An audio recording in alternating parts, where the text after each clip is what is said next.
And welcome to those of you again joining us or rejoining us online.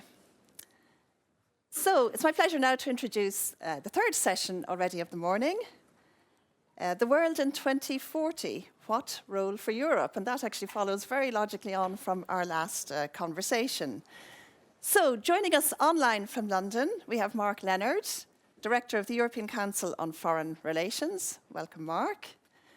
Joining us from New Delhi, Professor Rudra Chowdhury, Director of Carnegie India, also very welcome. And here in the room, Heather Grab, I think a known face, certainly around Brussels and in these sessions, currently Senior Fellow at Bruegel, and Jim Cluse, our moderator for today. You're very welcome, Jim. Also, an old friend of ESPAS and a very strong supporter of ESPAS, but currently Secretary General of the Trans-European Policy Studies Association. Jim, I'll pass straight over to you for what I hope will be a great session. Thank you. Thank you very much. I'm very pleased to be back at ESPAS. I was present at the creation with James Ellis and a few other people, so very happy to be here. I don't think I have to labor the point that we are facing enormous challenges right now. I don't remember any time in Brussels where we faced that many challenges. And the interesting or worrisome thing is that all of those challenges pose new questions to the EU and its DNA. So for me, the big question, if you talk about 2040, is can the European Union adapt while preserving its DNA? And you've just introduced the three panelists, so I don't have to do it. I'm pleased that I have someone sitting next to me. Heather, thank you very much. Let's get straight into business. And as I said, we'll try to work on the 2040 perspectives. I'll start with Mark. I read an article you co-authored in January this year. You said, strategic interdependence is more than a policy framework. It's a mindset, one that Europe's leaders must embrace if they are to navigate the world as it is, not as they wish it to be. The choice is clear: adapt or get left behind. So my question is, how do you see this adaptation process? What are the prospects for a coherent EU policy looking to 2040? And I would like you to also include a few remarks about the transatlantic relationship, because it's so fundamental to all of our policies. So please, Mark, the floor is yours. Thank you so much, Jim. It's a huge pleasure to be with you virtually. I'm very sorry that I'm not in the room with you, sitting next to you on one of those chairs. But I think this is a really important discussion. And as you say, I think the most interesting question about Europe, if you look towards 2040, is not how well we've done on individual policy areas, whether we've implemented all the Draghi letter or other kind of reports, the five kind of big strategic frameworks that have come out, but whether we're thinking about things in a way that is likely to lead to policy which will help us in the future. And I think the starting point has to be a really clear-eyed understanding of how much the world has changed. And it's extraordinarily difficult for Europeans because our basic mindset is based on really sort of leaning into the world that was born after the end of the Cold War, where we had a vision of how you could build interdependence between countries that had been enemies beforehand, with France and Germany being the kind of archetype, and that could create a kind of substructure on which you built a political superstructure, which would change the nature of international relations and foreign policy. And that was fundamentally shattered, that belief that interdependence was a source of peace and stability, by the war, the full-scale invasion of Ukraine. And it built on some cracks which have been building up in that worldview in the years beforehand. But I think it has led to a kind of different way of thinking about interdependence and about international relations. I wrote a book a couple of years ago called The Age of Unpeace, and that argued not just that the age of peace was over, but that the kind of borders between war and peace had been eroded. And I use a kind of metaphor to describe international relations. And the metaphor I use is of a marriage which has gone really badly wrong, but where the couple can't get divorced. And like in a marriage, it's all the things that brought them together in the good times that people use to hurt each other in the bad times. So in a marriage, it's the shared holiday home, it's the pets, but it's above all the children that get manipulated and get used to inflict harm on the other side of the relationship. And in geopolitics, it's all the things which are going to create one world of globalization. So trade, which is no longer something that brings us together, but it's something that's being manipulated through sanctions, export controls, investment screening, other things. Migration is no longer something which brings us together. It's something which is being weaponized and used to kind of manipulate internal politics. Energy is something which can be cut off. The internet is something which can lead to election interference and cyber attacks, etc. And that kind of means that's the idea behind strategic interdependence. Europe can't cut itself off from the rest of the world. We need to have relationships with other countries to get rare earths, to get energy, to get technology, to get all sorts of other things. But we can't be blind to the dangers that come out of being overly dependent on different countries. And we're in a situation now where we're under coercion from our two biggest trading partners, China and the US. And we are trying to move from that situation towards one where we are able to write our own story and to have some sovereignty and some control over our future.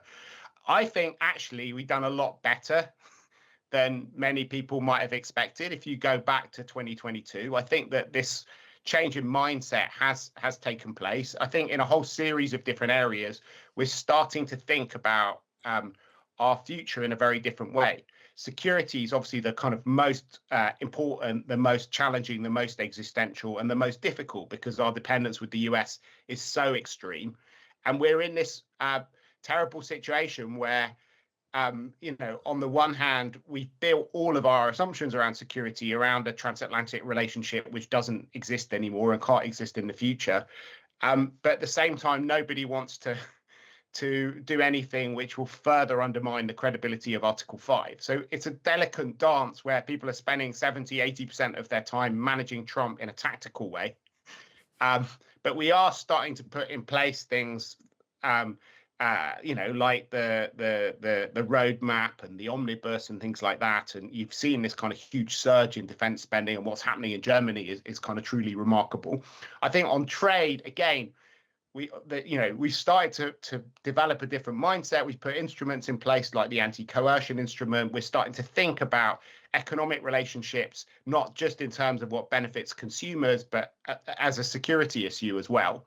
But the response has been underwhelming so far. Most people are not super impressed by the way that we dealt with Trump's tariffs.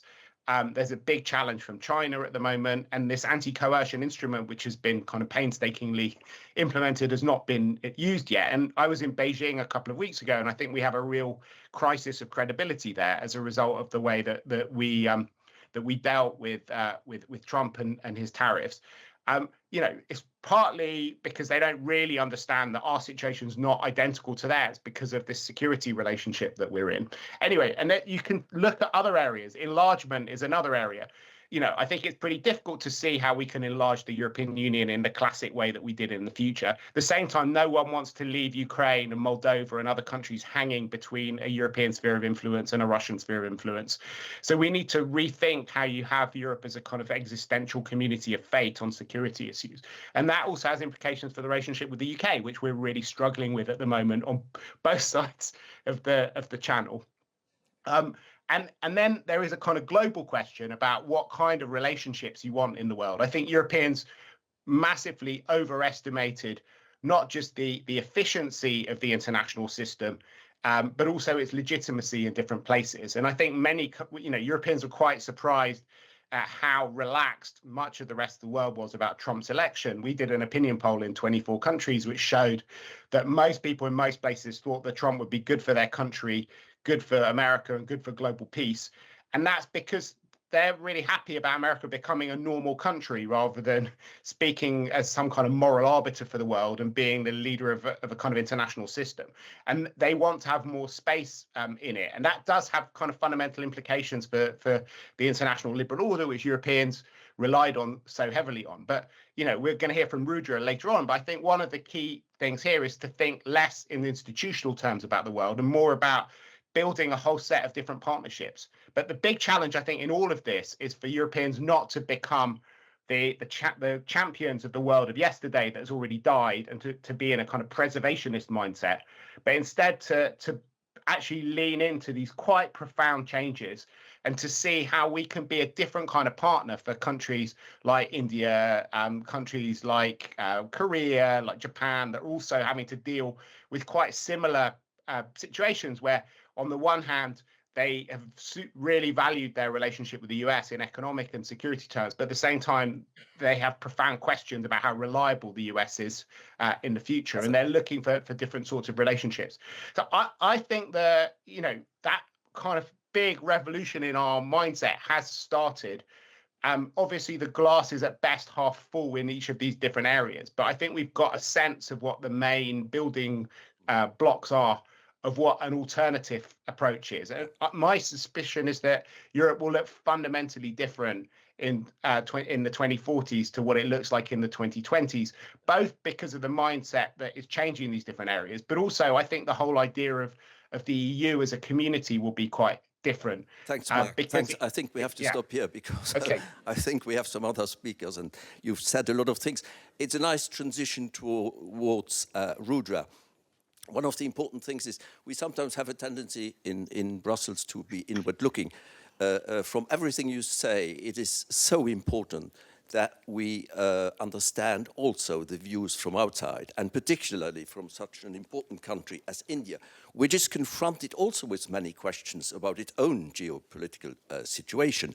And Rudra, in a podcast by the ECFR last month, you talked about the visit to New Delhi of the EU Commission. And you said, this was a geopolitical moment to strike a deal with the EU. And that is a golden opportunity for both sides. Since then, the new strategic EU-India agenda has been published in September, endorsed by the European Council. Now, are we on the brink of a new geopolitical relationship between the EU and India? And how do you see that also against the background of the Chinese and American challenges we are facing? Thank you. Jim, thanks a lot, and it's great to be with all of you, and thanks to ESPAS. Look, if there was a moment where the EU and India could actually strike something that could be everlasting into 2040 and beyond, it's now. This is, we love, as political scientists, we love saying this is the moment, but this actually is the moment. And I think the moment is driven by three factors, apart from many others, but three primary factors to my mind. One, which is no surprise to anybody, but it's the United States, right? There is a commonality now in the challenge of the United States. Now, at some level, the relationship between India and the US may get better on operational issues, tactical issues. The US president may come to India early next year. There may be a Quad meeting. At an operational level, the EU will have a renewed approach to the United States at some level. But I think strategically, something has fallen off the bottom. And I don't think that's going to be replaced very easily. And when something falls off the bottom, you look not just to hedge, but to rebalance in a way. Now, for India, the United States continues to be the most consequential relationship for a variety of market, economic, technological, and defense reasons. But I think because the trust has kind of fallen off the bottom, there is a huge impulse for a rebalance. And if you look at the rebalance, the question for India is, who do you rebalance with? To me, the European Union provides the best bet for that rebalance, right? And it's going to be a struggle. It's not that just because there's an automaticity of interests, the two are going to come together, right? And at some level, I think Indian leaders are going to look to countries like Russia with a renewed interest, and that's just and that's going to be the paradox that we're going to have to figure out, right? So you're going to rebalance. The dependent variable for rebalance is the United States, but you're going to look to Europe and you're going to look to Russia, and you're going to have to find a way to square that. So that's one. Two, I think there's a general sense that there is a higher degree of pragmatism that has kicked into Brussels, which seems to be very much alive in this particular presidency, and it's been vocalized in many different forms. I don't think the pragmatism was only because of the United States, but I think it was partially also because the war in your front yard, actually, not even in your backyard. Right. So there is an alignment.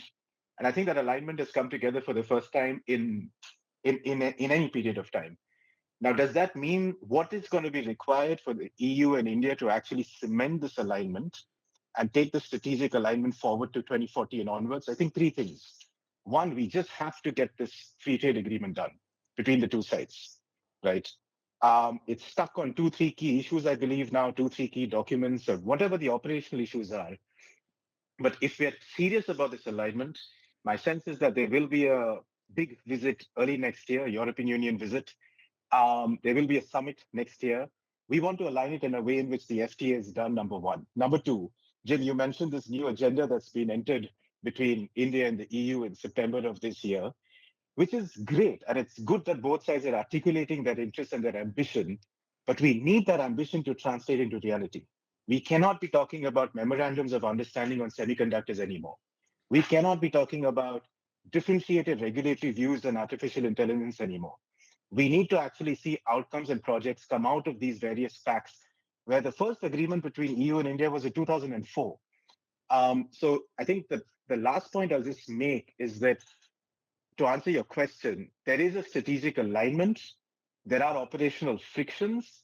The frictions are on trade. The frictions are on CBAM.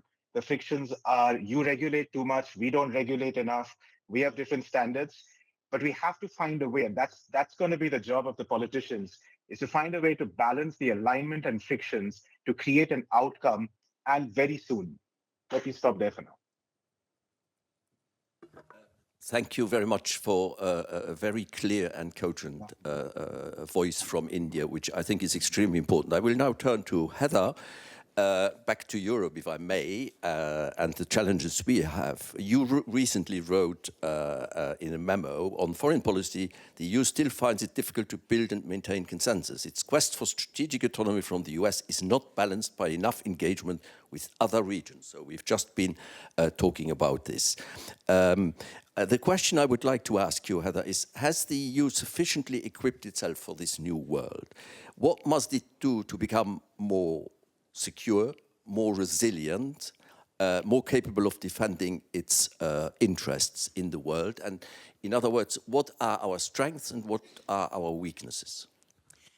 I very much like the idea of doing a strengths and weaknesses sort of SWOT analysis, because some of the things that have served us well in the past can still serve us well in the future, but we need to be far more realistic in how we go about maintaining them.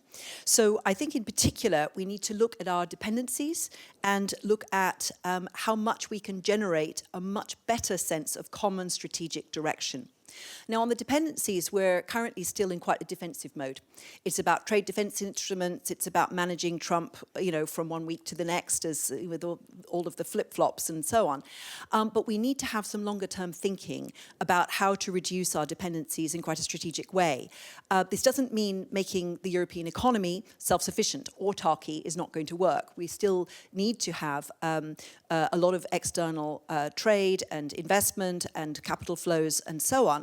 But we also need to be much more aware of where that creates vulnerabilities.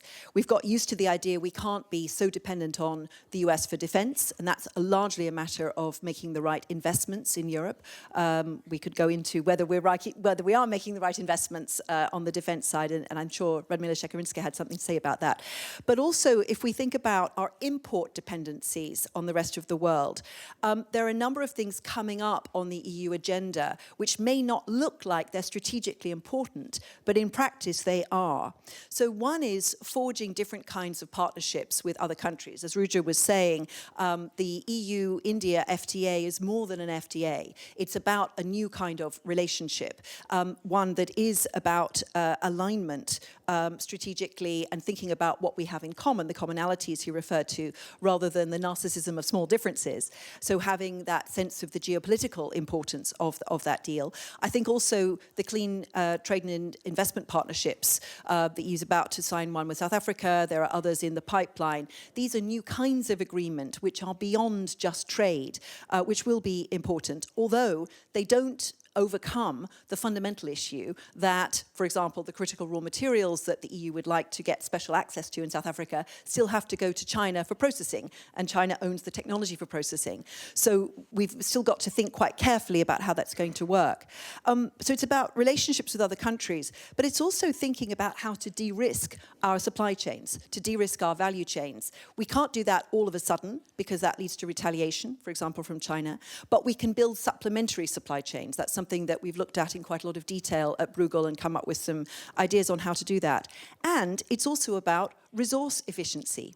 In Europe, we are a resource-poor continent. Not only do we not have fossil fuels, we also import most of our raw materials. And that creates some big strategic vulnerabilities, particularly on China, but also on a lot of other countries.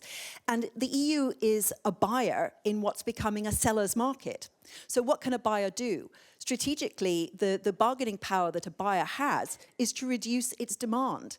So that's where the Circular Economy Act, due next year, could actually be a critical part of reducing import dependencies which are becoming toxic. I won't go into that more now, but this area of the circular economy is actually a really key one for strategic autonomy for the EU. But we also need strategic direction. We talk a lot in this town about unity. We need to have more unity. We do need to have more unity, but strategic direction is something different. It's a sense of what kind of continent do we want to be in 2040 and how will we get there? Now, we used to talk more about plans. The French especially love to talk about le plan. In fact, they've just set up a new antenna of the Haut Commissaire du Plan here in Brussels. And we used to have deals, like the Green Deal. We don't talk about that so much anymore. And some of our deals are coming unstuck by having a rather rocky, politically very turbulent omnibus process, which is at the moment creating more regulatory uncertainty rather than simplification. So we also need to think about our strengths in terms of having strategic direction.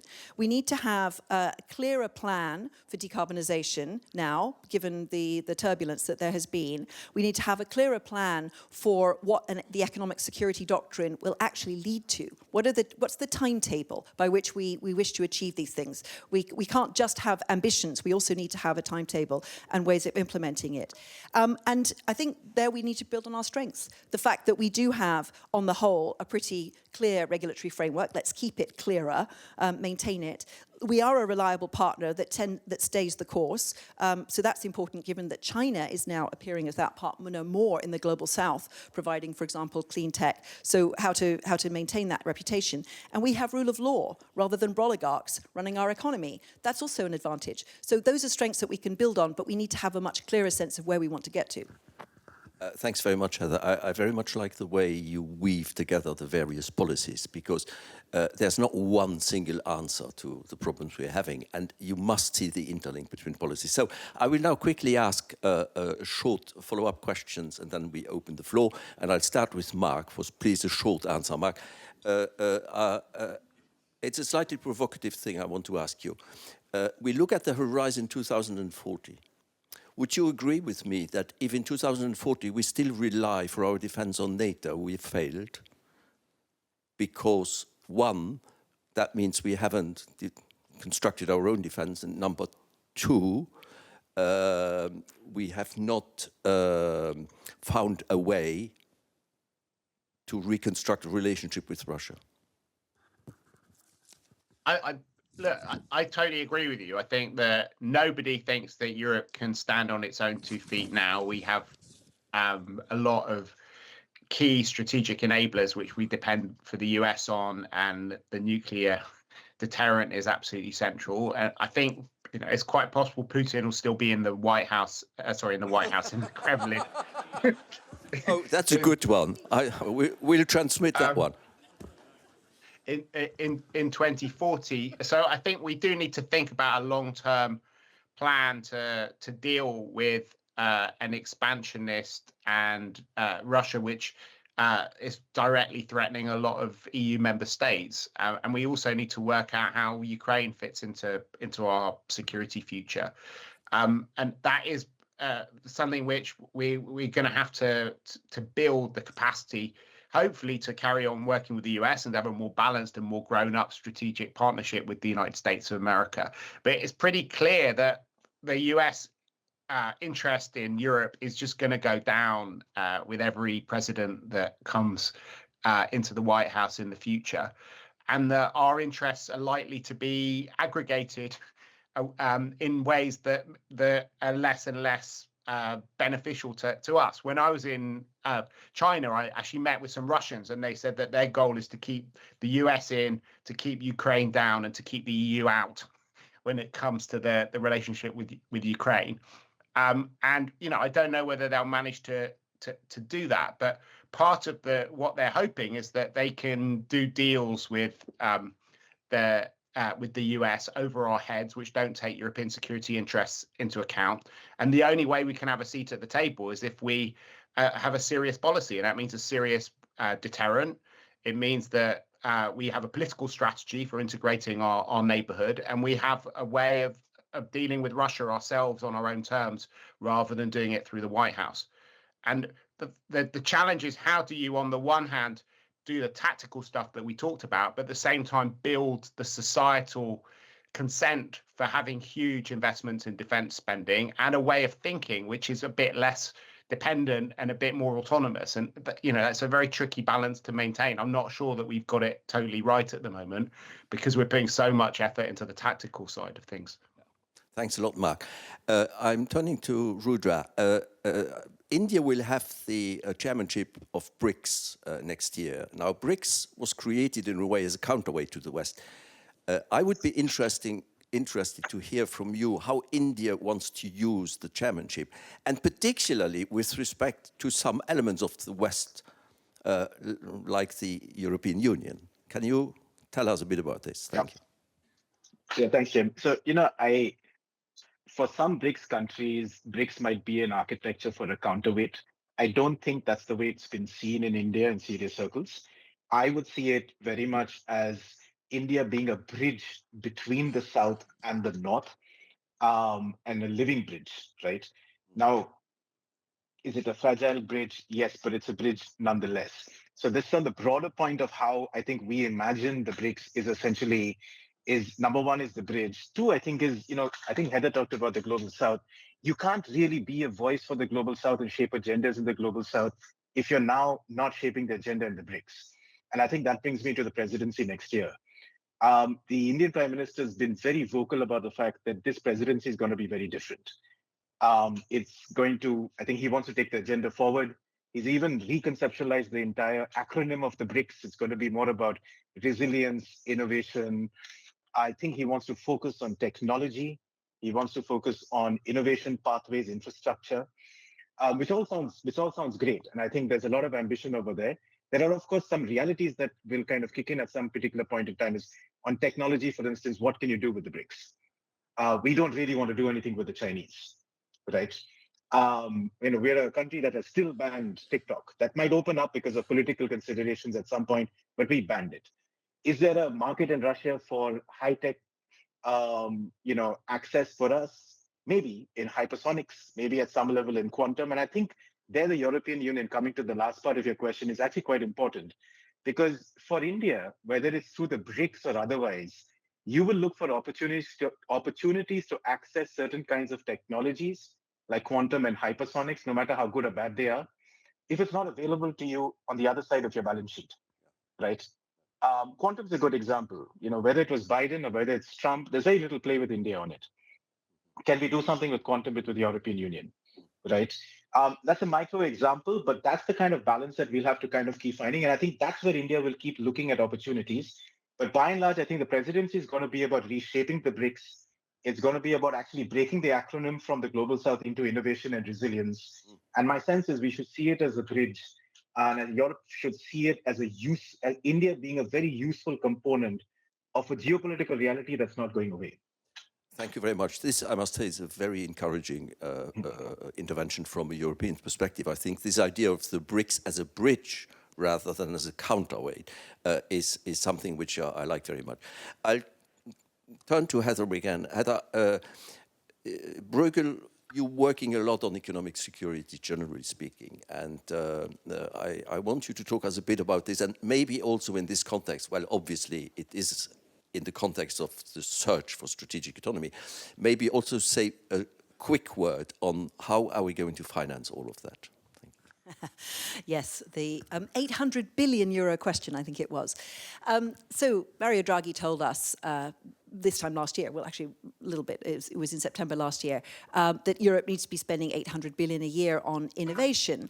And actually we do spend a lot on innovation. The problem is that it's all scattered and it's largely spent at national level by the member states, whereas the US has a federal budget, or used to, at any rate, be spending that on the federal budget on innovation. So the innovation side of it is really key because that tends to deliver the kind of growth and the kind of spillovers which then allow you to, it helps to fund then major breakthroughs. So that's clearly one area that's going to be really important. But we can also be bolder, I think, in thinking about in a world which is more turbulent and where everyone is seeking safe havens for capital and where there is real concern about the future of the dollar, for example, as a reserve currency, we could be bolder in thinking about what we do with our financial assets.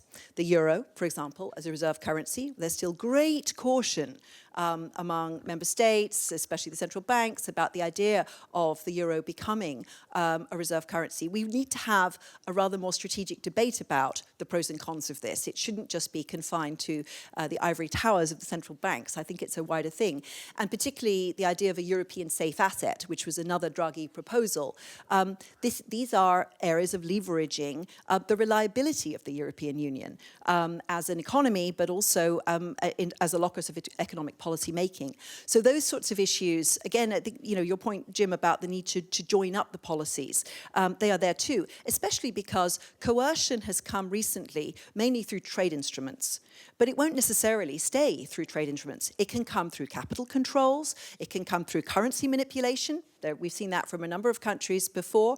It can also come through all kinds of things like sabotage of critical infrastructure and so on. So I think we need to have a more holistic view of security and a more holistic view of the comparative advantages of Europe and how to use them.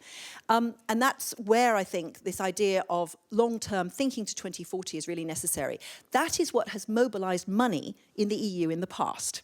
MFFs have not mobilized money because everybody is so obsessed with the overall cap, what's the overall amount, and each national envelope. And the Commission is now trying to make that more explicit. But it's never going to go much beyond 1% of EU GDP. This is a minuscule amount of money. In absolute terms, it can make a lot of difference on innovation and so on, but it's not going to move the macroeconomy.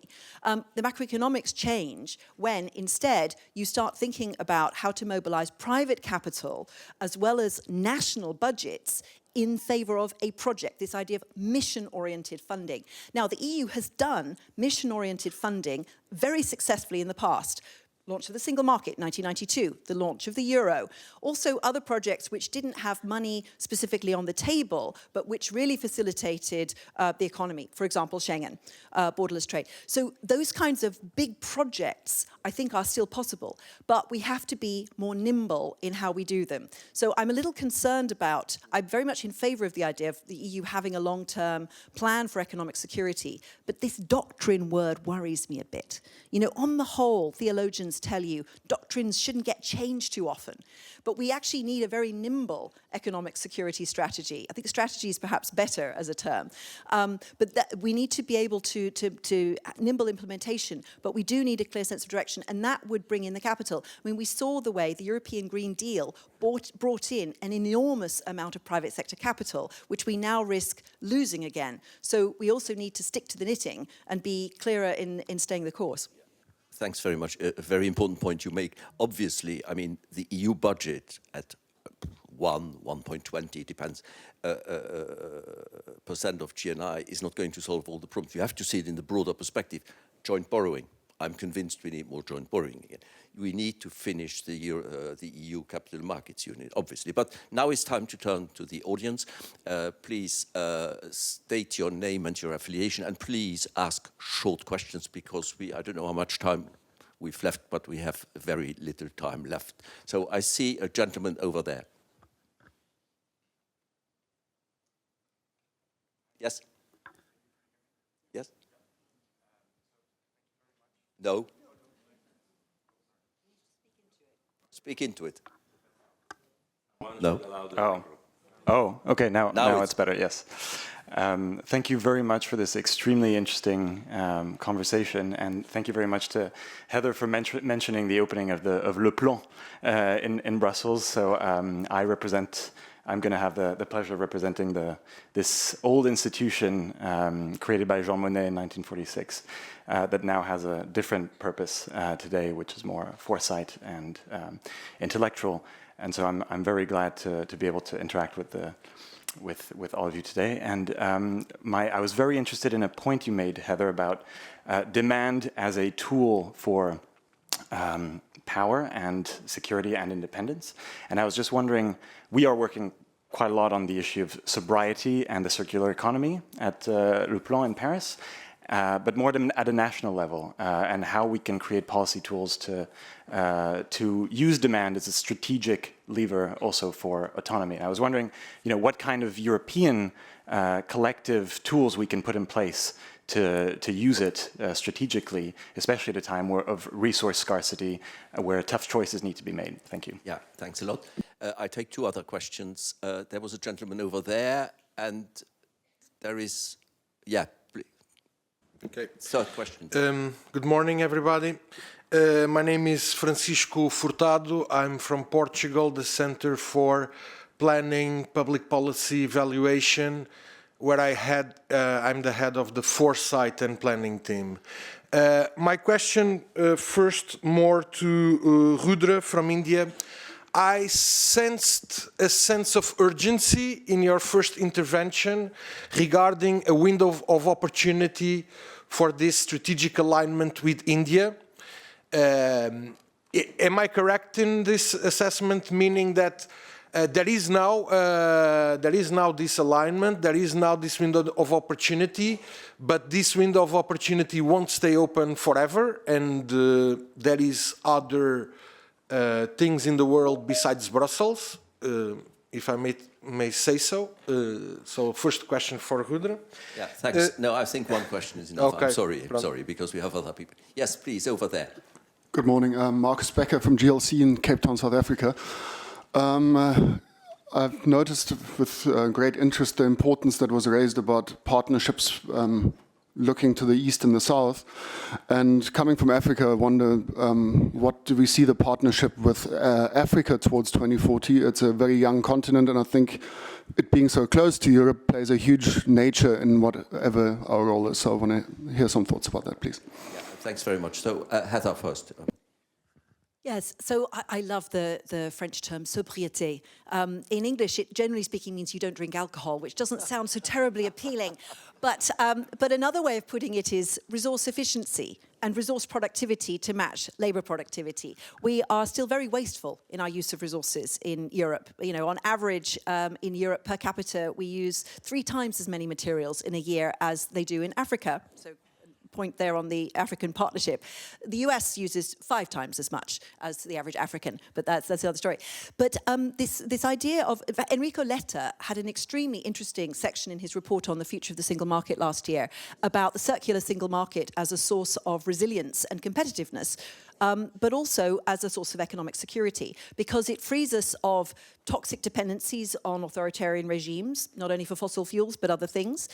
It frees us from volatile commodity prices, and it also frees us from weaponization of dependencies, which may not even be, they can also be weaponized by the climate, by the way, not only by hostile governments, but climate change is going to make resources more scarce for everybody. It will become a lot more expensive to extract and process as water becomes scarcer, as heat goes up, and so on. So Europe, as a resource-poor continent, can prepare for this faster than other more wasteful countries do, because we already have a good regulatory framework for increasing resource efficiency by using fewer resources in the first place through eco-design, as well as on reuse, remanufacturing, and so on. And at Bruegel, we're now doing some quite extensive work on how much we could save in terms of materials usages. And that would stand us in good stead as a continent in the future as times get tougher. But it's also, these are solutions that can be exported, including to Africa, which is a very resource-efficient continent, but also one with an enormous scarcity of materials for meeting human needs. And I think that is where, to come to your question about the relationship with Africa, we're moving into a completely different one from where, you know, the colonial and then the post-colonial relationships. We're going to be Africa as a source of both resources and labor is going to be extremely important, and that's where Europe needs to start thinking about. Okay, so what would a good set of relationships look like going to 2040? And I think they will look very different from the ones that we've had in the past. But at the moment, that is a mindset shift that has not really happened. Thanks very much, Huldra. About the window of opportunity, maybe you can come back on that one. Thanks, Jim. So my friend from Portugal, I don't think it's urgency as much as striking on the opportunity, right? And every opportunity has a certain degree of urgency built around it, even if we can't articulate it, right? And what do I mean by that is, look, India will look to sign an FTA with both the United States and the European Union in the next 3 months, right? And my sense is I would put a probability on the first at about 60%, the second at about 70%, right? Not doing one with either doesn't mean that there is a like-by-like replacement for either. Both have a specific rationale. FTA with the US is to get a relationship going again. FTA with the European Union is to open a new opportunity altogether, all the way to 2040 and beyond, right? But having said that, so that's the strategic layer. But at the prosaic layer, I'll be completely honest. You know, when you're a country like India and you're hit with 50% tariffs from your largest market in the United States, your furniture builders, your wrought iron builders, your curtain manufacturers, your textile manufacturers are worried. They'll only survive till 1st of December. Beyond that, they need new markets. And where do you find a new high-value market? That's the European Union. Yeah. And if I can just add one point, Jim, on Africa, is, you know, there's a huge opportunity in Africa on something as simple as digital and tech. Yeah. India and various quarters, we've been talking to various parts of the European Union, DG Connect and others about what more can you do. And I think as part of this FTA gets going and this agenda set between India and the EU gets cemented, we just have to kind of get to projects in Africa, right? And there's a sense that I have some tech, you have some tech, can we align it? It's more, we have tech, can we do it together and find a market rationale for it? Thank you very much. I think that's a brilliant idea, actually. Now, we have time for three questions. Again, be short so we can have 3 and 3 answers. The gentleman over there. No ladies yet? Anyway, you go first. Thank you. My name is Federico Favia, and I'm a researcher here in Brussels at the European Army Interoperability Center. My question is specifically about the strategic direction of the EU's enlargement agenda, which is being given priority nowadays also as a way to respond to a security threat of Russia's aggressive stance to gain influence on neighboring states. There's always a lot of discussion about the readiness level of candidate countries to access the EU, but I would like to hear your assessment of the reverse question. So given how enlargement would bring consensus challenges and more actors at the table for a union that's already quite constrained in its ability to advance positions beyond the lowest common denominator. So is there a strategy by the EU to enlarge credibly beyond just chasing a mere spheres of influence logic? So beyond just controlling an area to avoid that it goes into the adversarial spheres of influence? Thank you. Thank you very much. A rather complex question, which we should probably prolong for an hour and then have a debate about that, but I hope we can give short answers. Is there any other question out there now? Yes, please. Hello, my name is Silva Havlo. I'm from DG International Partnerships of the European Commission. And I'm so pleased that we actually also hear some opportunities here now, because the previous 2 panels were actually heavier on the challenges. So thanks very much for this. My question is actually linked to level of public debt globally, and if you have any insights on that, how the opportunities you mentioned could actually be used to lower the levels of public debt or address them. Thank you very much. Mark, would you like to say something about enlargement? Sure. Look, I think we're basically stuck in this dilemma where, on the one hand, for geopolitical reasons, as you discussed, we have no option but to find a way of integrating countries which want to pursue a European path, particularly Ukraine, Moldova, and they are absolutely central to our security and to our future. And on the other hand, it's clear that there is very little public desire for enlargement. And once you start looking at the technical details of bringing kind of country, an economy the size of Ukraine into the single market, into the common agricultural policy, it's almost impossible to imagine countries like Poland, for example, being able to survive that. So the question is, how do you reconcile those questions? And that's before you get to these questions about the ability of the EU to make decisions and to find a common direction on these very, very difficult things. And that's what was leading to lots of discussions about gradual integration, about whether countries could be able to join without actually having a seat at the council, without having access to the institutions.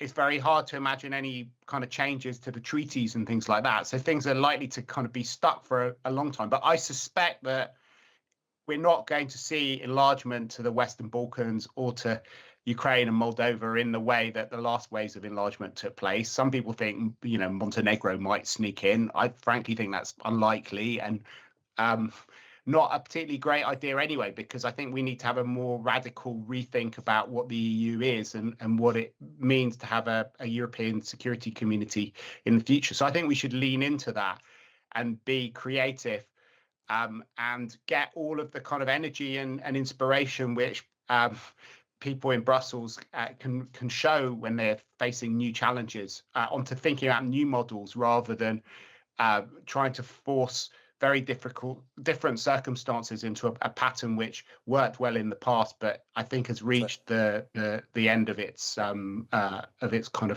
of useful life. Thanks, Mike. Quick, do you agree? I don't think the budget is going to be a big problem. In fact, we've done significant number crunching on this, particularly my colleague Zsolt Darvas at Bruegel, and integrating Ukraine into the EU budget is actually not such a big deal. Not only because the budget will itself change over the period when Ukraine will be negotiating, but also because you can always have long transitional periods. Poland had 10 years of transition before Polish farmers were getting what French farmers get. And in the meantime, of course, there'll be reconstruction in Ukraine, which will bring in a lot of money. So Ukraine will be less poor. Which we will pay anyway. Yeah, which we will pay through other means than the budget. So I don't think that's so much the issue. But what is really key is actually the geopolitics. It's not so much spheres of influence as you put it. It's more the question of what happens to countries which find themselves between the European Union and Russia. It's not that we, as the European Union has never been that keen to extend its sphere of influence. Enlargement has always been a gradual process, highly contested. It only tends to happen when geopolitical urgency overcomes domestic resistance. And I think that will happen again with Ukraine. What's much more tricky is how to deal with the fact that Russia wishes to increase its sphere of influence. We see what's happened in Georgia. We see all the election interference and so on. So it's the destabilization, both political and economic, of the other countries and what to do about that, which is, I think, the real dilemma. Integrating countries into the EU is tricky. What's even harder is how to avoid them being integrated into a Russian oligarchy of instability. Thanks very much. I think I want to leave the final word to our guest from New Delhi, Rudra, simply in one or two lines on the basis of what you'd heard from the European side here. Are you optimistic about Europe or not? I'm always optimistic about Europe, Jim. But look, I think there's a cliched answer and there's a kind of a real answer. The cliched answer is that I think if Europe wants to redefine itself, take countries like India with it into 2040 and beyond, it's going to also have to shed some of its own normative patterns, right? Let me just put it that way. Because there is no alignment, and that's serious, right? You can have all the semiconductors in the universe, but if your normative framework is not elastic enough, you're not going to be able to reap the benefits of the capabilities that you're investing in for 2040 and beyond. So shake out and bring in would be the banner sticker that I would use. Rudra, that is great, because it allows me to use one of my slogans, which I always use to Europeans. Please stop preaching to the whole world, because it's completely counterproductive.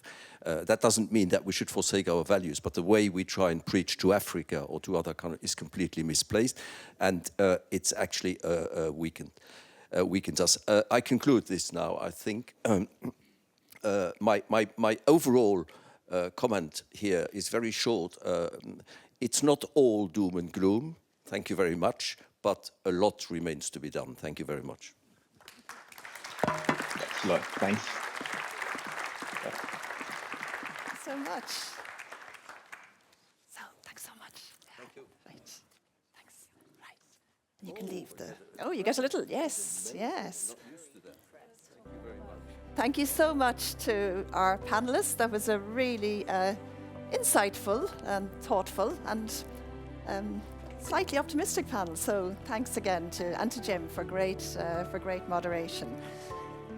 We did promise you at one point a Slido. Now is the time, just as we kind of transit to our next session, which will be on the future of intergenerational fairness. You see the QR code and you see the hashtag for ESPAS 25.